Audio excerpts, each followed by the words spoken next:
Hey everybody, welcome back to the channel. So we got a real chilly, rainy, foggy day out here at the sawmill. In fact, the fog is so thick off the back hill of my property. Normally there's like a several mile view off of our back hill, and I can't see more than about 10 feet out. It's insane how much fog there is right now, but I think it's because we've got cold ground, cold river, and warm, moist air moving in a weather system, and it's just an insane amount of fog. So I'm not going to get a whole lot done today because it's about to rain here on top of the fog. So I wanted to go into a video talking about the true practical capacity of a sawmill. Now, in the past few videos, I've been working on sawing up a big beech log on my HM122. And nominally we think of this as a 22-inch capacity sawmill. Well, 22 inches is really the marketing capacity, is what I'm going to call it. The true capacity of the sawmill is quite a bit less. And that actually is true of most sawmills. And so today I want to step through some of the quoted capacities and realistic capacities of the different Woodland Mills sawmills, talk about the limitations, and I thought that would make a good video. Certainly useful if you're shopping for a sawmill, or like in my case, if you're trying to fit a big log onto a smaller sawmill.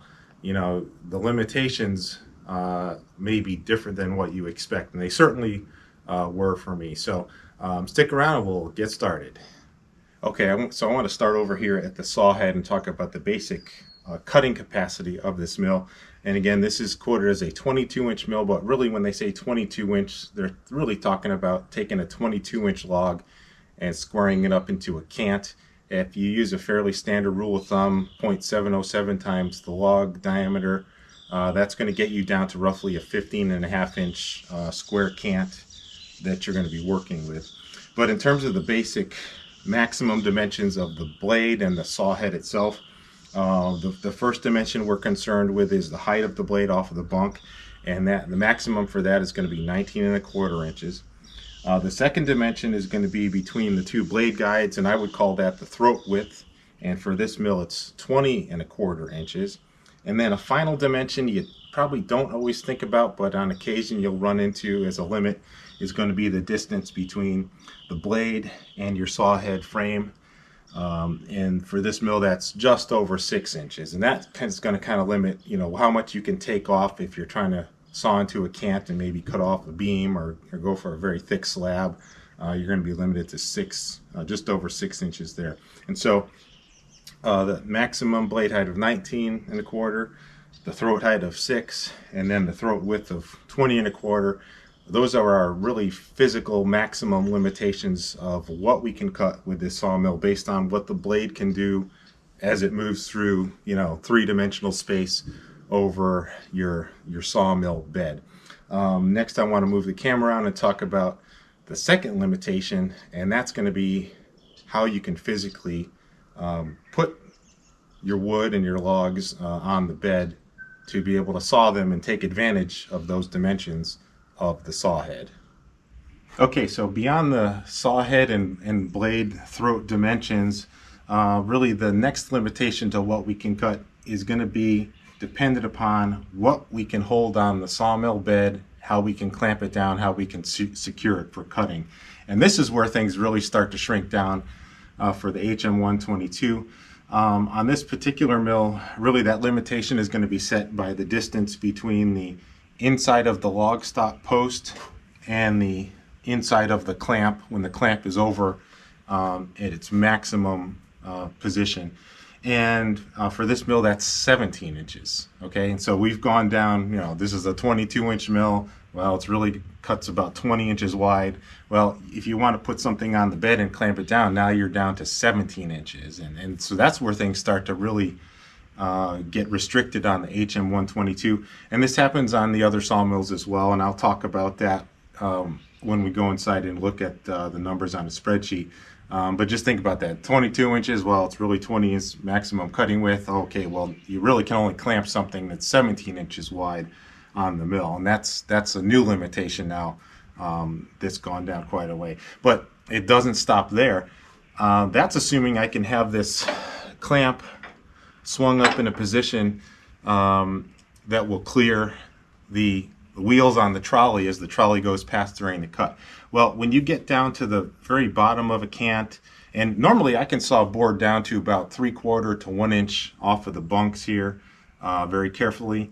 And so if you were getting down to the very bottom of a cant and you're trying to saw, your last 1 inch of board, well, to do that you have to lower this clamp even further. But then we run into a problem in that the clamp is going to hit the wheel on the trolley, okay? And if I want to move this in to clear the wheel so that the trolley can go past and still get down to my 1 inch position, all of a sudden now I am down to about a 14.5 inch maximum width that I can clamp on the saw bed to cut with the blade. And that's where things really get restricted. And I ran into this a lot the other day. I had sized a bunch of my cants to around 16 or 17 inches that I knew I could manage on the mill, not thinking about what happens when I got down to that very last cut. And what I found is that when I put the clamp down in the lowest position, I could run right up to the point where the trolley bumps into this clamp, and then I would have to unclamp it. Of course, I'd have to stop cutting, right? Throttle down, come around, undo the clamp, which now is kind of in a very confined space between the trolley, the board, and the bunks and the rails. Get the clamp wiggled loose, drop it down under the mill bed, out of the way, go back to the saw head, throttle up, cut past the point where I could then swing the clamp around and reattach it on the other side of the saw blade. And that's a hassle. No matter how sharp your blade is, how careful you are, how much finesse you have on the throttle, when you stop in the middle of a cut and start again, you're going to leave a noticeable saw mark on the board that's going to differ from your normal texture. And so that's a real pain in the butt. To me, it was more just the hassle of it, getting this clamp wrangled out of the way, around and back in position. Now, sometimes with a heavy board and good positioning relative to your log stop posts, you can saw that last board without clamping it down. That is not always the case. I've seen things go really, really wrong when someone tries to saw their last board without the clamp on it. They'll get the point where the blade's far enough past the post where it starts to exert a leverage and it wants to swing the board out sideways. And so you don't want to do that as normal practice, okay? Do it if you have to, but really the best thing you can do is saw up to your clamp, release the clamp, saw past it, and then reattach the clamp. And be very careful during that whole process. And so anyways, this was the limitation that kind of bit me the other day. I really hadn't planned on this. I knew, hey, I can do 16, 17 inches, no problem. It was those last cuts all the way down, an inch off the bed. In fact, I was only making these slabs 1.5 inches, but even then, the clamp was in the way of the trolley wheels, and if you want unimpeded cutting, that really drives your capacity all the way down to 14.5 inches. And that's a big reduction when you think about a 22-inch mill with a 20-inch throat and a typical 17-inch cutting path size, board width. Now all of a sudden you're down to 14.5 inches. That's a big reduction in capacity.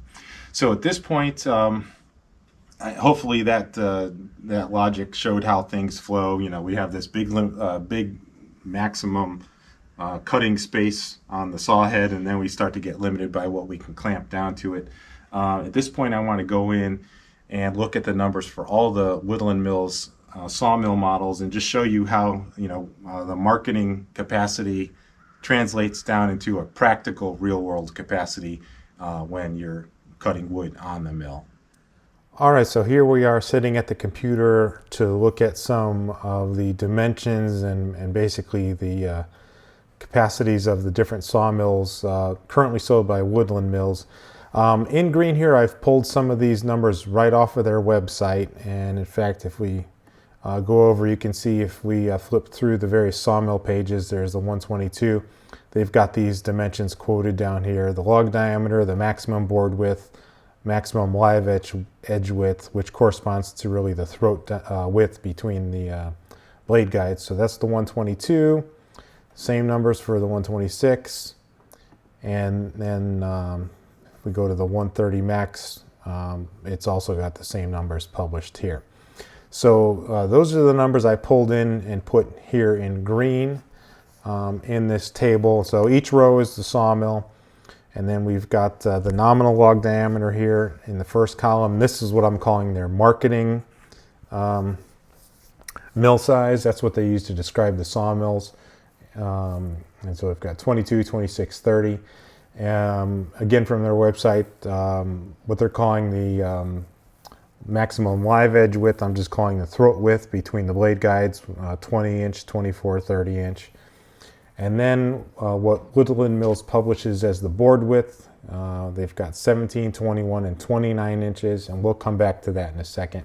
So in the second column here, I added something called the square cant size, and this is just your rule of thumb, 0.707 times the log diameter. If you wanted to square up a round log, get off, cut off all the bark, and leave a square cant of wood, this is roughly the square cant size you're going to be left with for these nominal log diameters that they're basing their mill sizing and naming on. So 22-inch log, you're really looking at 15.5-inch square cant. 26-inch log, roughly 18.5-inch square cant, and then a 30-inch diameter log, you're looking at just over 21 inches for a square cant. Okay, so that kind of tells you, for these log diameters, this is the typical square cant size I'm going to be working with for each of the sawmills. Okay, so now let's go over to column H here. This is what I have measured on the sawmills, and I'm calling the practical width. This is what you can basically clamp down to the mill bed between the log post and the log clamp and saw unimpeded without the trolley running into the clamp. And we've got 17 inches for the HM122, 21 inches for the HM126, and then 27.5 inches for the HM130 max. That's assuming you're going to the log stop post. They also have small tabs further out on the ends of their bunks that you can use if you take the posts off, and that would give you 29 inches. And the interesting thing here is that these numbers that I have measured agree perfectly with what Woodland Mills publishes as their board width. So, they're very open about the practical sawing width of their mill with these numbers, and again, they agree perfectly with what I came up with myself independently. So that's good to see.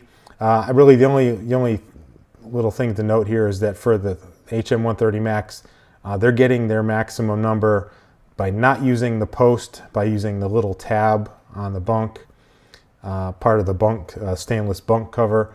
That may or may not be usable for all scenarios, so just keep that in mind. This is kind of a ideal practical width. But these numbers are in good agreement. What I got, what they publish on their website. Where we get into a difference, though, is when you come down to what I'm going to call the last board. Okay, and that's when you're trying to saw something right down on the mill bed. Typically, about a 1-inch board is going to be your last board. This is where you have to have the clamp very, very close to the surface of the bed, or basically the top of the bunks, in order to clear that with the blade. When you do that on some of these mills, the trolley will not be able to pass. Okay, and so what I did was I said, well, I'm going to move the clamp in, knowing that it's down low for my last board. I'm going to move it in however far I need in order for the trolley to pass it with clearance and not have to stop midway through the cut and move your clamp and reposition your clamp. And so for the HM122, that gets us down to about 14.5 inches. For the HM126, that's 18 inches. And for the HM130 max, if you use the post, it's 24.5 inches. If you use the little tab on the bunk cover again, that's 26 inches. Okay, so this is where we start to see pretty good reduction in the capacity of the mills, especially the HM122. Now we're down to a little bit over 14 inches that we can really run through, saw on the mill with the clamps and posts in place. So the last thing I did over here in column J was I did a ratio of the practical width over the throat width.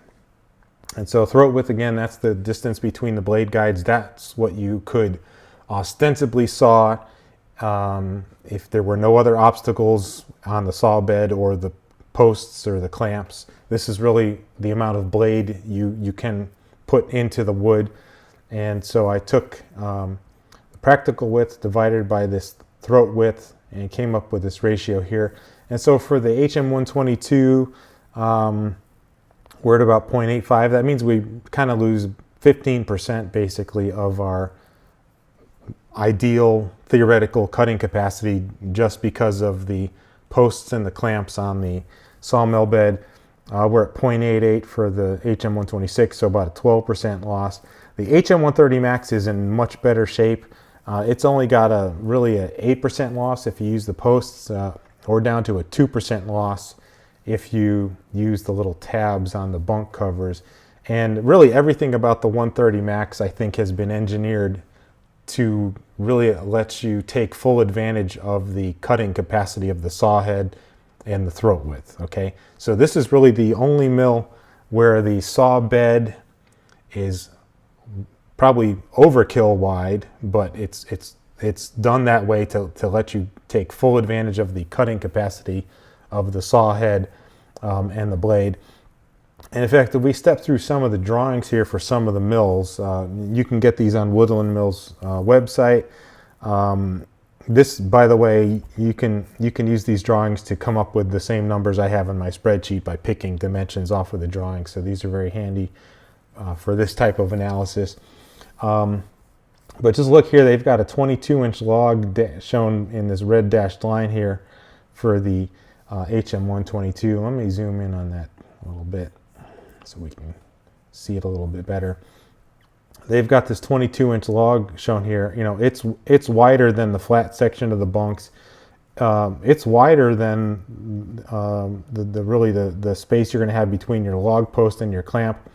I've never tried to put a 22-inch round log on my HM122, but just looking at this drawing here, I think it's going to be a challenge to physically clamp it down safely and securely. So this is going to be something, you'd have to drop your post down low. You'd have to get your clamp down low. You're really going to only be pinching this log down at the bottom. When you make your cut up at the top, that's a lot of leverage. That's not a lot of clamping compared to that amount of leverage the blade is going to have and want to pull the log to the right in the picture here. So to me, that's going to be sketchy. But this just really shows well, how narrow that mill bed is compared to what they're rating it for a log size, and even compared to the throat width of the blade up here. Then if we go to the 126, and we'll zoom in on this one too, really similar situation. This basically scales up slightly the same situation on the 122. Again, now they show a 26-inch log. You can see this is going to be dicey trying to clamp a 26-inch log in here. Yes, you can make your squaring cuts to come up with a squaring cant, just like you can on the HM122. You'll certainly be able to make squaring cuts to get this down to a manageable size, but at least these initial squaring cuts on a big log like this, that's going to be a very dicey clamping situation. But look what happens when we go to the HM130 Max. Just looking at this now, you can see the bunks are much wider scaled in terms of their relation to the saw head throat width, and it's just a more optimum setup for big logs. They've done everything they can, really it's all in the saw bed here to make that saw bed better scale to larger logs and really let you better take advantage of the full throat width and sawing capacity of the sawmill. So again, HM 130 down to the 126, down to the 122.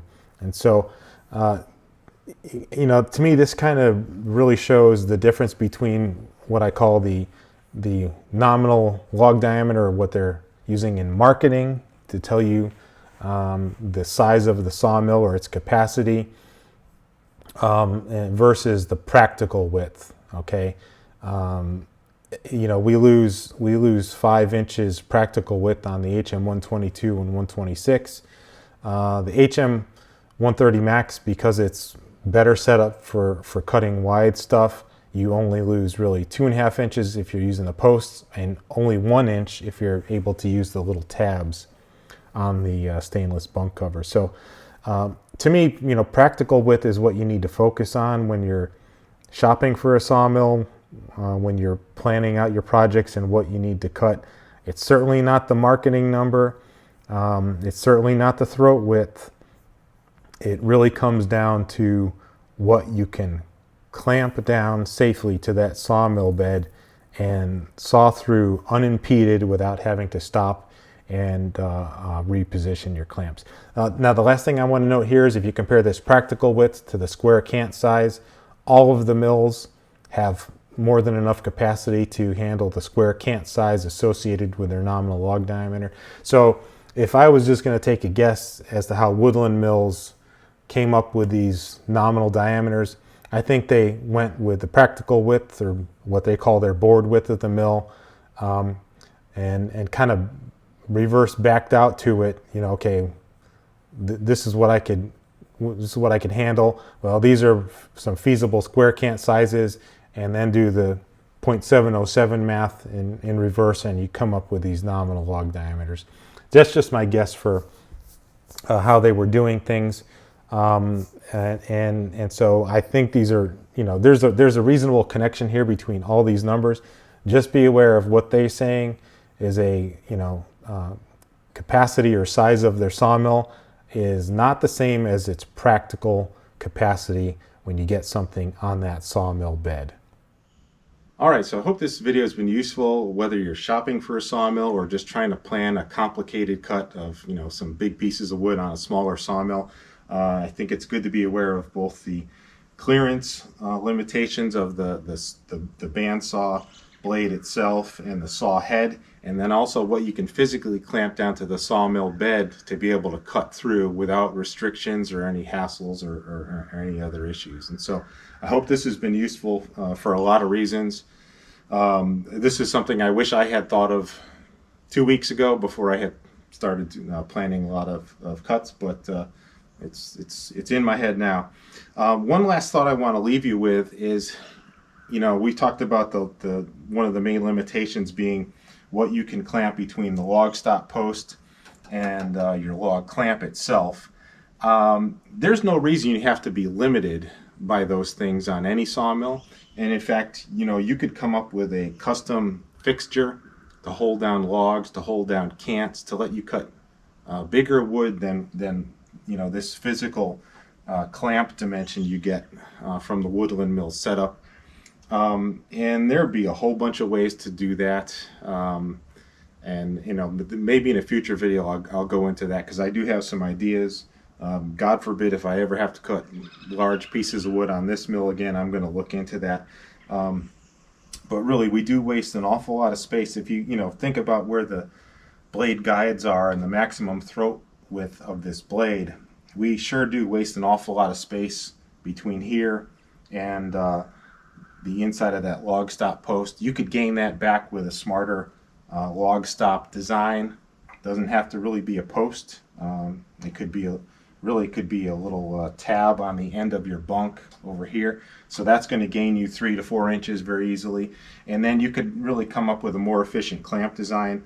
Now the HM122 has a different clamp than the HM126 and HM130 Max.